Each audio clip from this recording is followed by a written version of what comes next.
Hello friends, welcome to run study. MP police GK का हमारा 5वां वीडियो है। इस वीडियो में कुछ प्रश्न आपके लिए लेकर के आया हूं जो कि व्यापम की विगत एग्जाम्स में रिपीट होते आ रहे हैं। तो वीडियो को लाइक करने और चैनल को सब्सक्राइब करने से ज़्यादा ज़रूरी है, आपको यह प्रश्न अभी याद होने चाहिए। ठीक है, तो आइए वीडियो स्टार्ट करते हैं। पहला प्रश्न है, भारत के राष्ट्रीय पुस्तकालय का उद्घाटन कब और कहाँ हुआ था एवं जनता के लिए कब खोला गया था। इंपॉर्टेंट प्रश्न है, आपको याद करना है। व्यापम में पूछा गया है भारत के राष्ट्रीय पुस्तकालय का उद्घाटन कब और कहाँ हुआ था। तो देखिए, इंपॉर्टेंट प्रश्न इसलिए बन जाता है क्योंकि भारत का राष्ट्रीय पुस्तकालय है, तो कोलकाता में 1953 में इसका उद्घाटन हुआ था। आपको याद रखना है, भारत का राष्ट्रीय पुस्तकालय कहाँ है, कोलकाता में है, और इसका उद्घाटन 1953 में हुआ था। तो भारत का राष्ट्रीय पुस्तकालय कोलकाता, 1953 में इसका उद्घाटन हुआ था। नेक्स्ट प्रश्न है हमारा, the race of my life, the race of my life किस भारतीय खिलाड़ी की आत्मकथा है। इंपॉर्टेंट प्रश्न है, the race of my life किस भारतीय खिलाड़ी की आत्मकथा है। तो यह मिल्खा सिंह की आत्मकथा है। आपको याद रखना है, the race of my life किस भारतीय खिलाड़ी की आत्मकथा है। तो यह मिल्खा सिंह की आत्मकथा है। मिल्खा सिंह को उड़ता सिख भी कहते हैं, आपको ये भी ध्यान रखना है। उड़ता सिख किसको बोलते हैं, तो मिल्खा सिंह जी को बोलते हैं। तो इनकी किताब का नाम आपको एक बार याद करना है, the race of my life. बोल के देखो, the race of my life, Milkha Singh. ठीक है, नेक्स्ट प्रश्न देखेंगे, मध्य प्रदेश में कालिदास संस्कृत अकादमी कहाँ स्थित है। इंपॉर्टेंट प्रश्न है, कई बार एग्जाम में पूछा गया है, आपको इसका उत्तर पता होगा।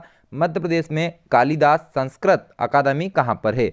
तो कालिदास संस्कृत अकादमी मध्य प्रदेश के उज्जैन शहर में है। कहाँ पर है, उज्जैन शहर में है, और इसको 1978 में स्थापित किया गया था। आपको याद रखना है, इसकी स्थापना कब हुई थी, 1978 में हुई थी।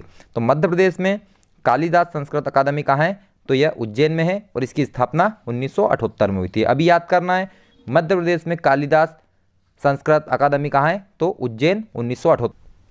नेक्स्ट प्रश्न है हमारा, भारत के प्रथम भूतपूर्व मुख्य न्यायाधीश कौन है जो किसी राज्य के राज्यपाल के रूप में नियुक्त किए गए हैं। तो आपको याद रखना है, यह क्वेश्चन पिछले साल पूछा गया था 2019 में। तो यह इसलिए इम्पोर्टेंट हो जाता है क्योंकि भारत के प्रथम, जहाँ भी भारत की प्रथम चीज़ आ गई मतलब ये 4-5 साल तक रिपीट होते रहेगा। तो देखिए, भारत के प्रथम भूतपूर्व मुख्य न्यायाधीश मतलब सुप्रीम कोर्ट के मुख्य न्यायाधीश कौन से, पुराने वाले जो रिटायर हो चुके हैं। ठीक है, भूतपूर्व मुख्य न्यायाधीश कौन है जो किसी राज्य के राज्यपाल के रूप में नियुक्त किए गए थे। ठीक है, अभी हट गए हैं, पहले नियुक्त किए गए थे। तो इनका नाम है पी सथाशिवम। क्या नाम है इनका, पी सथाशिवम। उस समय यह केरल के राज्यपाल बनाए गए थे। तो आपको ध्यान रखना है, भारत के ऐसे पहले मुख्य न्यायाधीश जो किसी राज्य के राज्यपाल बना गए थे, तो इनका नाम है पी सथाशिवम। नेक्स्ट प्रश्न है हमारा, मध्य प्रदेश के निम्नलिखित स्वतंत्रता सेनानियों में से किसकी स्मृति में भारत सरकार ने 2016 में 200 रुपये वाला सिक्का जारी किया। तो भैया, किसकी स्मृति में भारत सरकार ने 200 रुपये का सिक्का चलाया था। तो आपको याद रखना है, इंपॉर्टेंट प्रश्न हो जाता है क्योंकि ये मध्य प्रदेश की एक ऐसी शख्सियत थे जिन्होंने 1857 की क्रांति में अपनी पूरी ताकत से अंग्रेजों का सामना किया था। इनका नाम था तात्या टोपे। तो तात्या टोपे जी की याद में भारत सरकार ने 2016 में 200 का सिक्का चलाया था। ठीक है, 200 का सिक्का उनकी याद में चलाया था, जो कि मार्केट में नहीं आया है। ठीक है, तो मार्केट में ऐसे सिक्के आते भी नहीं है, ये उनकी याद में एक सम्मान के रूप में चलाया जाता है। तो आपको याद होना चाहिए, 200 का सिक्का किसके सम्मान में चलाया गया है, तो तात्या टोपे जी के सम्मान में चलाया गया है। अब आपको कमेंट करके बताना है, एक प्रश्न व्यापम में पूछा जाता है कि तात्या टोपे जी का ओरिजिनल नाम क्या है। ठीक है, ये तो उनका तात्या टोपे तो उनका प्रचलित नाम है, इनका ओरिजिनल नाम क्या है, वास्तविक नाम क्या है। तो आपको कमेंट करके बताना है तात्या टोपे जी का वास्तविक नाम। ठीक है, नेक्स्ट प्रश्न है हमारा, संविधान सभा की कुल संख्या क्या थी। इंपॉर्टेंट प्रश्न है, आपको पता होगा, संविधान सभा की कुल संख्या थी 389। कितनी थी, 389। संविधान सभा की कुल संख्या कितनी थी, 389। यहाँ पर ये प्रिंटिंग मिस्टेक है, आपको इस पर ध्यान नहीं देना है। संविधान सभा की कुल संख्या क्या थी, तो 389 थी। और जब मुस्लिम लीग संविधान सभा से अलग हो गया था तो उसके बाद कितनी बची थी, तो उसके बाद संख्या 299 बची थी। तो आपको याद रखना है, पहले 389 थी और मुस्लिम लीग जब अलग हो गया तो संख्या कितनी हो गई थी, संविधान सभा की कुल संख्या कितनी हो गई थी, 299। इसमें सदस्यों की संख्या कितनी हो गई थी, 299। पहले कितनी थी, 389। नेक्स्ट प्रश्न है, निम्नलिखित में से कौन मध्य प्रदेश के तीसरे मुख्यमंत्री थे। तो देखिए भाई, आपको सभी मुख्यमंत्रियों के बारे में मध्य प्रदेश के पता होना चाहिए। तो हम लोग वीडियो के माध्यम से ऐसा नहीं है कि एक ही बार में सभी मुख्यमंत्री हम लोग याद कर लेंगे, 3-3 4-4 करके हम लोग सब मुख्यमंत्री मध्य प्रदेश के याद करेंगे सन समेत, ठीक है, कि कब कब इनका कार्यकाल रहा है। तो देखिए इसमें देखते हैं निम्नलिखित में से मध्य प्रदेश के तीसरे मुख्यमंत्री पूछा है, तो मध्य प्रदेश के तीसरे मुख्यमंत्री कौन थे? तो पहले हम लोग पहला मुख्यमंत्री देखते हैं, तो पंडित रविशंकर शुक्ल हमारे मध्य प्रदेश के पहले मुख्यमंत्री थे। पंडित रविशंकर शुक्ल हमारे पहले मुख्यमंत्री थे। नेक्स्ट मुख्यमंत्री उसके बाद बने, दूसरे नंबर के मुख्यमंत्री उसके बाद बने तो हमारे भगवत राव मंडलोई जी बने। कौन बने? भगवत राव मंडलोई जी बने। बोलो पहले मुख्यमंत्री, आप सभी को पता ही होगा, सिंपल सा क्वेश्चन है, मध्य प्रदेश के पहले मुख्यमंत्री पंडित रविशंकर शुक्ल। दूसरे याद करना है आपको, इंपॉर्टेंट है, भगवत राव मंडलोई, ठीक है, भगवत राव मंडलोई दूसरे मुख्यमंत्री थे। और तीसरे मुख्यमंत्री मध्य प्रदेश के कैलाश नाथ काटजू। कौन थे? श्री कैलाश नाथ काटजू। तो आपको यह याद रखना है कि तीसरे मुख्यमंत्री कौन थे? कैलाश नाथ काटजू थे।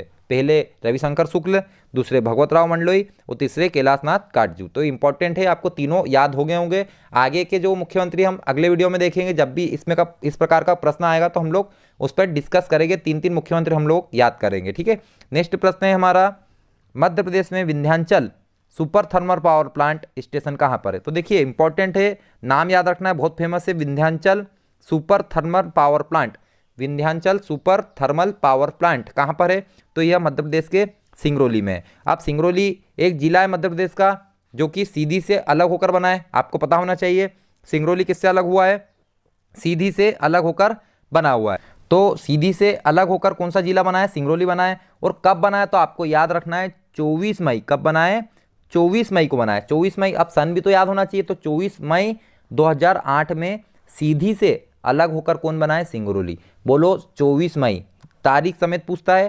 24 मई 2008 को सीधी से अलग होकर कौन बना? सिंगरौली बना है। अब यदि हम मई की बात कर रहे हैं 24 मई की, तो हमको लोगों को 17 मई की भी बात करना चाहिए। तो 17 मई 2008 को अलीराजपुर जिला बना था, ठीक है। किससे अलग हुआ था आपको कमेंट करके बताना है। तो 17 मई 2008 को अलीराजपुर जिला बना था और 24 मई 2008 को सिंगरौली जिला बना था सीधी से अलग होकर। नेक्स्ट प्रश्न है हमारा, किस भारतीय खेल व्यक्तित्व को 2014 में भारत रत्न से सम्मानित किया गया था? यह प्रश्न का उत्तर मैं इस वीडियो में नहीं बताने वाला, क्योंकि मैंने इसके पहले के जो वीडियो है उसमें मैंने आपको यह प्रश्न बता दिया है। इसके ऊपर बहुत हमने डिस्कस किया था, भारत रत्न कब मिला, पहली प्रथम महिला, पहले प्रथम सिंगर, पहले खिलाड़ी, हमने सब कुछ पढ़ा हुआ इसके बारे में। तो यदि आपने वीडियो देखा होगा तो आपको कमेंट करके बताना है कि किस भारतीय खेल व्यक्तित्व को 2014 में भारत रत्न से सम्मानित किया गया। नेक्स्ट प्रश्न है हमारा, निम्नलिखित में से किस क्षेत्र में रानी अवंतीबाई लोधी ने अंग्रेजों के खिलाफ एक सेना का निर्माण करा? तो इंपॉर्टेंट है, रानी अवंतीबाई लोधी किस क्षेत्र से संबंधित है? तो यह मंडला जिले से संबंधित है। कहाँ से संबंधित है? मंडला जिले में। तो इन्होंने क्या करा था? अंग्रेजों के खिलाफ एक सेना का निर्माण कर दिया था। कहाँ पर? मंडला में कर दिया था। इनका नाम क्या था? रानी अवंतीबाई लोधी।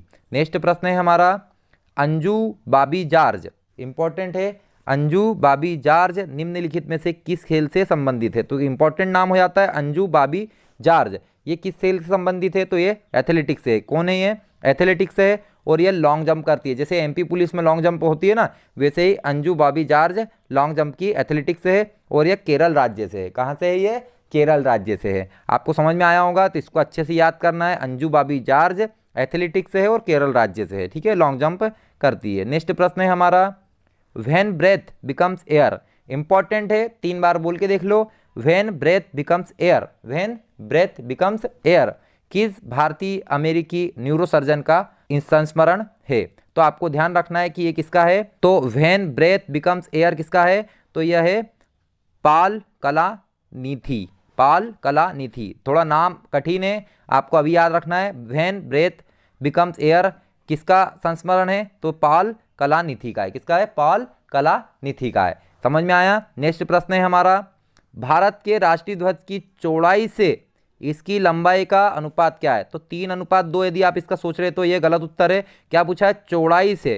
क्या पूछा है? चौड़ाई से इसकी लंबाई का, ठीक है। तो पहले कौन आएगी? चौड़ाई आएगी, उसके बाद लंबाई आएगी। तो भारत का जो झंडा होता है, हमारा राष्ट्रीय ध्वज होता है, इसमें चौड़ाई होती है 2 और लंबाई होती है 3। इस अनुपात में हमेशा हमारा राष्ट्रीय ध्वज रहता है। लंबाई कितनी होगी? 3 होगी और चौड़ाई कितनी होगी? 2 होगी। तो यहाँ पर पहले क्या पूछा? चौड़ाई से, ठीक है। तो चौड़ाई कहाँ रखी? अपन ने आगे रख दी, ठीक है, 2 और लंबाई 3, तो हमने यहाँ रख दी। यदि आप इसको लगाते उत्तर तो ये गलत हो जाता। समझ में आया आपको? क्वेश्चन ध्यान से पढ़ना है, पूछा क्या है आपको अच्छे से समझ में आना चाहिए। नेक्स्ट प्रश्न है हमारा, गेम्बिया या जाम्बिया, गेम्बिया या जाम्बिया भौगोलिक रूप से निम्न अफ्रीकी देशों में से किसके द्वारा घिरा हुआ है? तो भैया ऐसे प्रश्न यदि एग्जाम में आते हैं तो ये अच्छों से नहीं बनते, क्योंकि एकदम से भारत के नक्शे के बारे में हम लोग बता सकते हैं कि कौन सा राज्य कहाँ है। अब ये अफ्रीका का क्वेश्चन आ गया तो अफ्रीका में तो हम लोग रहते नहीं हैं, तो वहाँ का हम लोग कैसे बताएंगे? तो ये हम लोग नहीं बता सकते, तो इसमें क्या चलता है, तुक्का चलता है। समझ में आया?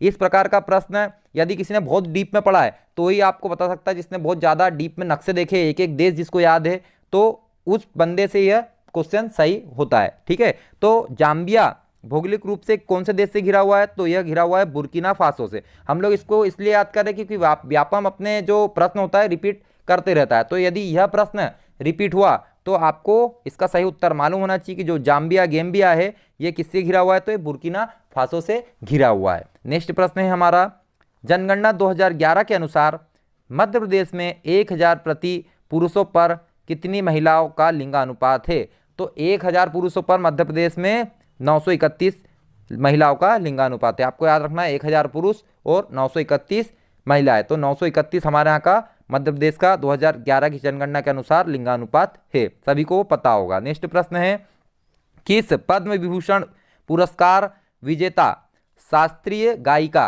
आपको ध्यान रखना, शास्त्रीय गायिका को ठुमरी रानी के नाम से जाना जाता है? क्या नाम से जाना जाता है? ठुमरी रानी। इंपॉर्टेंट है, शास्त्रीय गायिका ठुमरी रानी के नाम से किसे जाना जाता है? तो इनका नाम है गिरजा देवी। क्या नाम है इनका? गिरजा देवी। गिरजा देवी को ठुमरी रानी के नाम से जाना जाता है और यह यूपी वाराणसी से संबंधित है। कहाँ से संबंधित है? वाराणसी यूपी से संबंधित है। गिरजा देवी शास्त्रीय गायिका है ये, और ठुमरी रानी के नाम से इनको जाना जाता है। तो आज के वीडियो में इतने ही प्रश्न, मिलते हैं नेक्स्ट वीडियो में। वीडियो अच्छा लगा है तो लाइक करें, चैनल पर नए हो तो सब्सक्राइब करें। इसी प्रकार के वीडियो के लिए बने रहे चैनल पर। आप सभी का वीडियो देखने के लिए धन्यवाद। जय हिंद।